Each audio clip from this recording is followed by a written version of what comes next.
la photographie a été introduite en 1930 en Côte d'Ivoire par un Chinois, Ben Wan Victor Wissin. Plus tard arrive dans le métier des Ivoiriens comme Vanga Alphonse qui exerça à la RTI. L'activité photographique en Côte d'Ivoire a connu un tournant professionnel décisif en 1953 avec le Français Louis Normand, dont le studio était situé en face de l'hôtel du Bardon, actuel hôtel du Parc. L'activité est alors en plein essor et l'arrivée des médias ouvre de nombreux champs à la profession. Johanna Choumali, Sibou Traoré, Thierry Guignon, Thierry Nango, Abbas Maké, Ian Makin symbolisent la nouvelle génération de la photographie ivoirienne.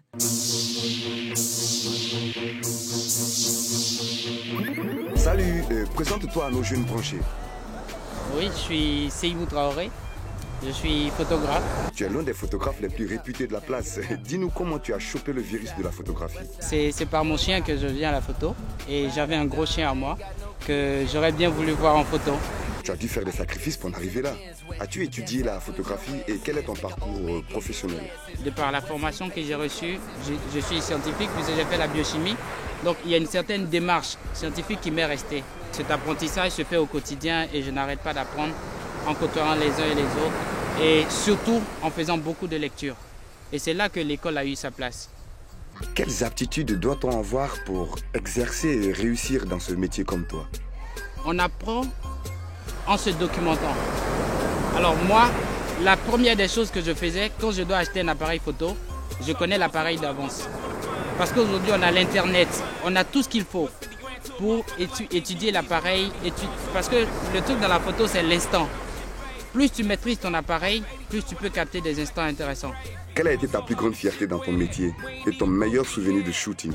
Alors, petite anecdote, le plus grand moment de satisfaction que j'ai eu dans la photo, c'est lorsque une des petites que j'avais eues à cet atelier de formation, je l'ai rencontrée à nouveau à un concert et elle est venue vers moi tout en courant. C'est Ibou, j'ai mon appareil.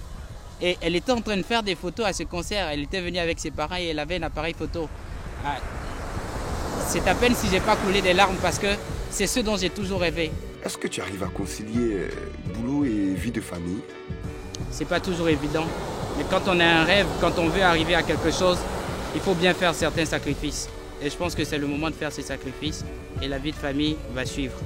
Un conseil aux jeunes qui voudraient se lancer dans la photographie professionnelle? Mais je pense qu'en termes de conseils, il faut comprendre que dans tout métier, il faut d'abord aimer. La photographie fait partie des métiers de l'art. Et qui dit art dit passion. Qui dit passion dit je m'y donne à fond. Et plus vous vous y donnez, plus vous excellez. Il paraît que tu travailles pour une grande personnalité africaine. Dis-nous. Je ne sais pas qui vous l'a dit, mais c'est exact. Et par la grâce de Dieu, aujourd'hui, je fais les photos pour le président de la République. Baby, I love you, I need you here with me all the time.